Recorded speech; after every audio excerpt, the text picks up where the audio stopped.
grandiosos templos e suntuosas mesquitas, também pode fazê-lo criar alguma coisa tão bizarra como esta.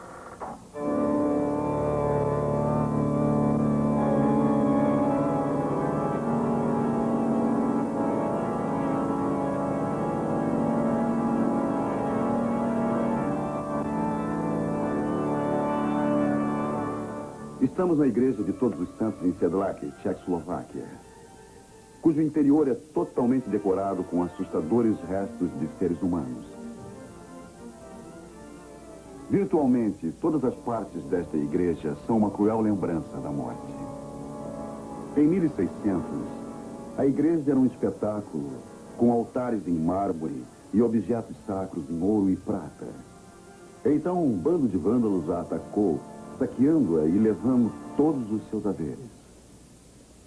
Resignados, os fiéis de Sedlak decidiram redecorá-la com o que pudessem revolver, fosse o que fosse. No caso, ossos humanos.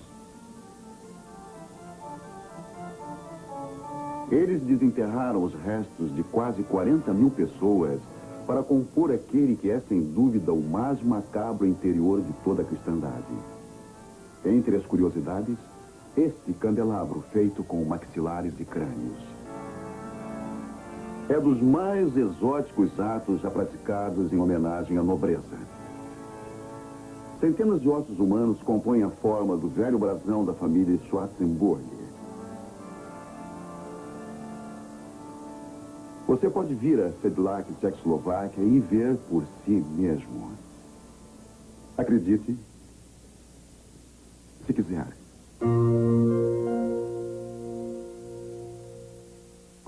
Lista dos tolos e ingênuos considera então o relaxador. Mais de 400 mil americanos compraram destes nos anos 60, esperando perder alguns quilos através da ação de uma carga elétrica sobre os músculos. Esta era a teoria. Os músculos começariam a vibrar até que fossem queimadas as gordurinhas tão indesejáveis. O relaxador eventualmente foi proibido por mandado federal.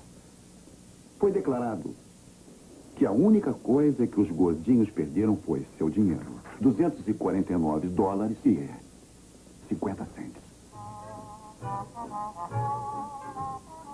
Por meio de eletrodos fixados à pele, o Sonus Film Sonic insuflava música em seus poros.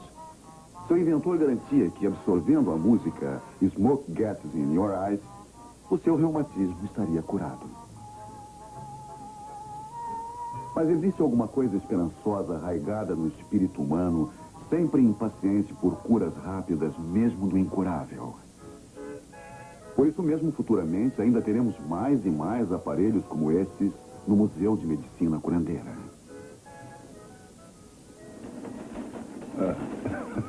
Acredite, se quiser.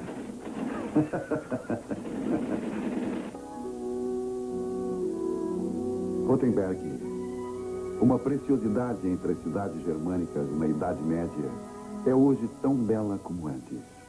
Mas sua beleza está em contraste com o negro passado.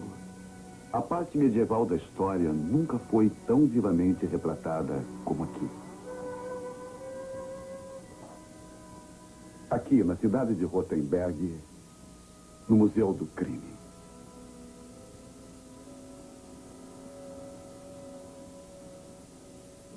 Tribunais medievais nunca relutaram em condenar malfeitores, e suas severas punições quase sempre pesavam mais do que o próprio crime. Após confessarem seus crimes na cadeira de espinhos, os acusados de heresia ou bruxaria eram então queimados na fogueira. No tempo das casas de madeira e telhados de palha, incêndio culposo era considerado um crime terrível. O réu era frequentemente cozido em óleo. Esta Virgem de Ferro, a única deste tipo que ainda resta, era reservada a jovens que perdessem suas virtudes prematuramente. As pobres moças eram trancadas aí dentro por dias e às vezes sufocadas. Posteriormente eram adicionados cravos para uma punição final mais eficaz. Por outro lado, esta coleção era usada para crimes de natureza mais leve. os aparelhos para fazer cócegas nos pés, a flauta com notas truncadas, era presa ao pescoço do inepto músico. E este enorme terço de madeira era preso ao pescoço do coitado que cochilasse durante a missa. Então, as solicitadas máscaras da vergonha eram usadas por inúmeras razões. Esta era chamada máscara suíça para ser usada por homens que não tivessem os modos. E esta era usada estritamente por mulheres. Era chamada máscara da tagarela. As longas orelhas significam que ouviam de tudo. Os óculos indicavam que viam tudo. O enorme nariz significava que se metiam onde não eram chamadas. E a língua comprida quer dizer que logo passavam adiante tudo o que elas viam. Esta é a cadeira do trapaceiro. Era usada pelo jogador que fosse apanhado com um as na sua manga. Homicídio era tratado com presteza. E o réu enforcado, mutilado na câmara de torturas, queimado vivo ou então decapitado. Durante a Idade Média, era o carrasco quem estava à testa na luta contra o crime. Alguns preferiam a espada, outros o machado. Eis as ferramentas de trabalho pertencentes ao terrível carrasco de Berna. Obviamente, um dedicado profissional. No auge de sua carreira, ele cortou 77 cabeças em um único dia. Acredite, se quiser.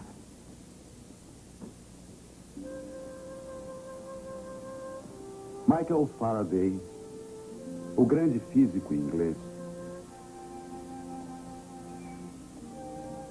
foi provavelmente quem mais se esforçou por desvendar os mistérios da eletricidade.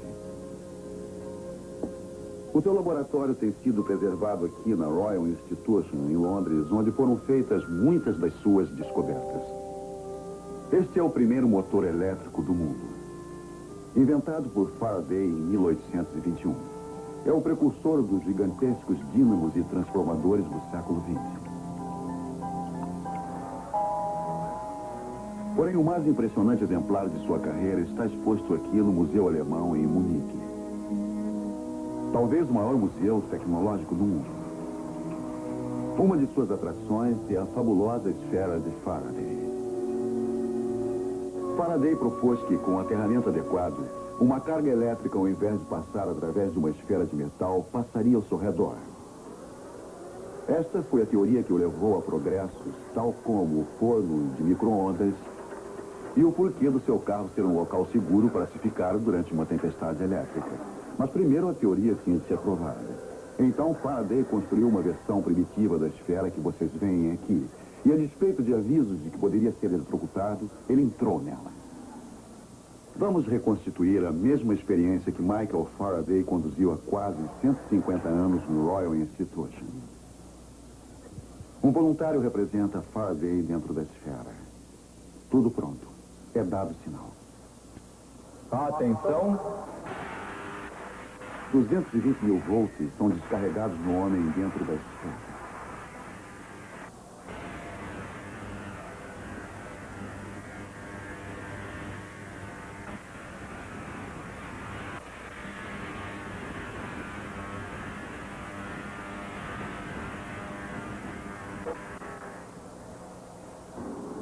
A experiência acaba. A esfera desce e olhos aflitos demonstram apreensão. O voluntário sobreviveu, provou-se a teoria.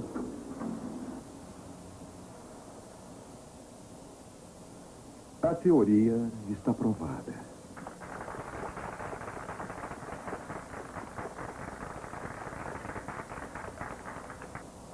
Porém, o homem sobreviveu. Mas como para Michael Faraday há um século e meio, ele nunca poderia saber ao certo se sairia vivo da esfera. Acredite, se quiser. Eu os chamo de ingleses livres. Esta floresta é vasta e pode abrigar, vestir e nutrir um bando de homens decididos. Bons na espada, nos arcos e nas lutas. Homens que desejam lutar por seu povo, venham. Vocês estão comigo?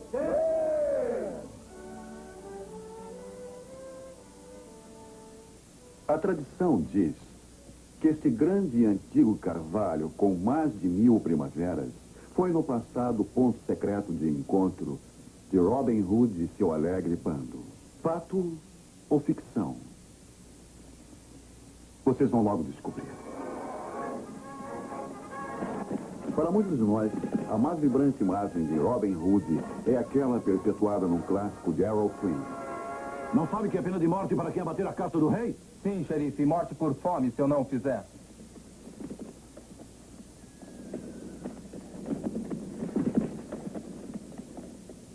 Suponho que saiba que a pena é a morte para quem abater a caça do rei, seja servo ou nobre. É mesmo, hein? E não há exceções?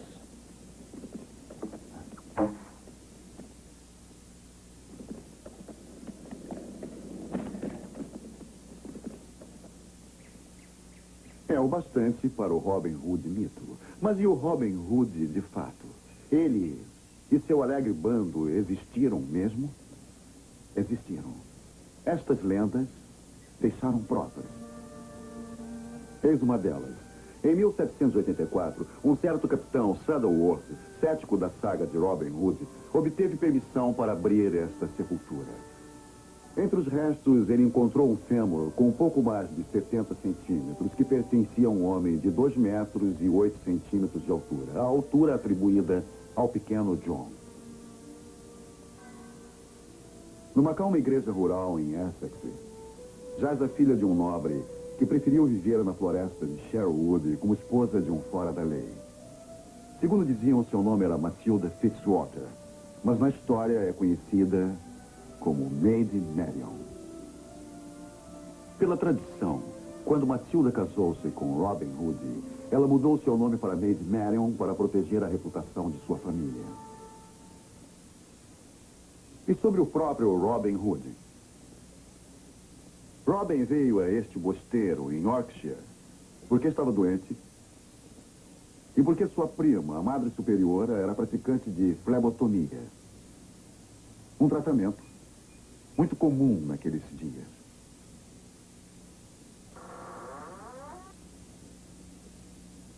Robin morreu neste mesmo quarto. A abadesa soube que seu famoso primo causara a morte de um dos seus parentes. Então ela deixou-o esvair-se até a morte. Antes, porém, e porque estava muito fraco para fazê-lo por si mesmo, Robin pediu ao pequeno John para tirar uma flecha por esta janela. Onde ela cair, ele disse: lá quero ser enterrado. E o pequeno John a lançou. O local onde ela caiu. E aqui é onde jaz a lenda. Aqui, sob esta lápide, jaz Robert de Huntington. Arqueiro como ele não se achava. Robin Hood era como se chamava. Foras da lei como ele já não há. E a Inglaterra não mais os verá. A inscrição tem data de 24 de dezembro de 1247. Mais de 700 anos depois, seja como Robin Hood ou como Robert de Huntington, a lenda de um homem que está enterrado aqui ainda vive. Acredite, se quiser.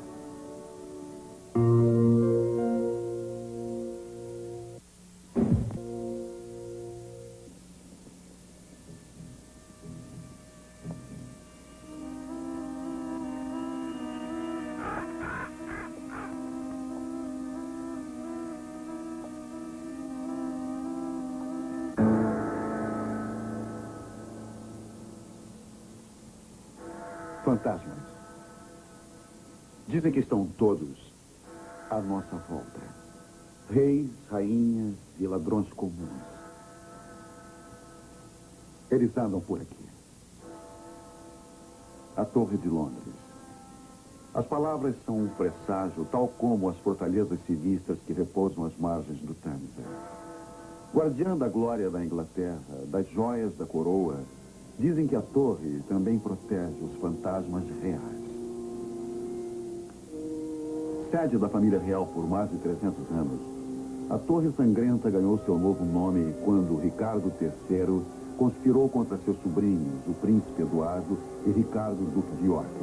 Os jovens sucessores colocaram-se no caminho de Ricardo III, que após confiná-los neste quarto, ao que se presume, os eliminou enquanto dormiam.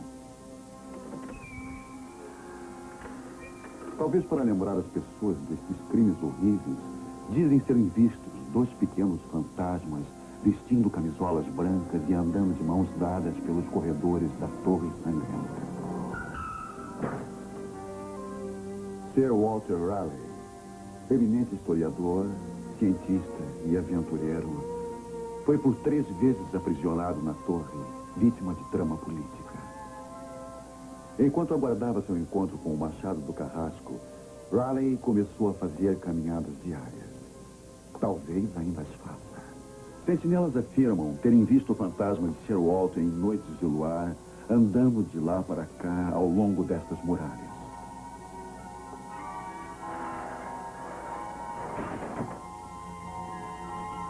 A Torre Verde fora reservada somente para execuções de membros da corte. 6 pessoas foram decapitadas num palanque que ficava aqui, incluindo 2 das 6 esposas de Henrique VIII, Catarina Howard e Ana Bolena. Um castigo agora marca o ponto em que a Torre Verde tingiu-se de vermelho sangue. Dos executados aqui, ninguém morreu tão horrivelmente como a sobrinha de Ricardo III, a condessa de Salisbury. Com mais de 70 anos, inocente de todos os crimes, a condessa, ajoelhada ante o machado do Carrasco, desafiou a arremessar sua cabeça o mais longe que pudesse. A cabeça presa junto ao talho foi literalmente ceifada. No aniversário de sua brutal execução, dizem que seu fantasma corre pelo palanque perseguido pelo fantasma de um carrasco. Aqui, a poucos metros do palanque, está a capela de St. Peter ad Vincula, que no século XIX revelou um segredo horripilante. Quando o piso da capela foi removido para reparos, foram descobertos uma centena de cadáveres. A metade deles sem cabeça. Entre eles, com certeza, Ana Bolena. O fantasma da rainha Ana tem sido visto à frente de uma majestosa procissão de nobres falecidos por entre estas fileiras. O corpo de Ana Bolena foi identificado de forma muito curiosa. Os agentes funerários buscaram um esqueleto cuja mão esquerda tivesse 6 dedos e quando o acharam a rainha Ana. À noite, quando o nevoeiro surge do Tâmisa e a lua inclina-se no céu, dizem que os fantasmas da Inglaterra andam pela Torre de Londres em busca de alguém que ouça os seus contos. Acredite. A polícia norte desse filminho, a minha curiosidade é igual